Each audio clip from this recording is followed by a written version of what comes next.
Hi everyone, welcome back to Tech Tip Tuesday. My name's Rachel. And I'm Leah, and we're going to be telling you today about a hidden feature on your Android smartphone. So I'm sure you all get notifications that pop up on your smartphone, some that might be important and some you might open immediately and dismiss by accident.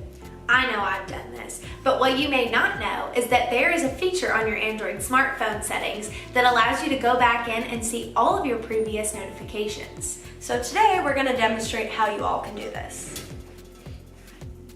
The first thing that you want to do is press and hold on the open area of your home screen. Select Widgets at the bottom, scroll all the way down until you see your settings, press it and hold it and drag it to your home screen, and then select it, drag down until you see Notification Log, and then you can select your settings button again on your home screen, and then it will come up with all of your previous notifications and the times that they were recorded. So now you all know how to go back to a notification that was once dismissed. Please like, comment, and subscribe to our channel. See you next week.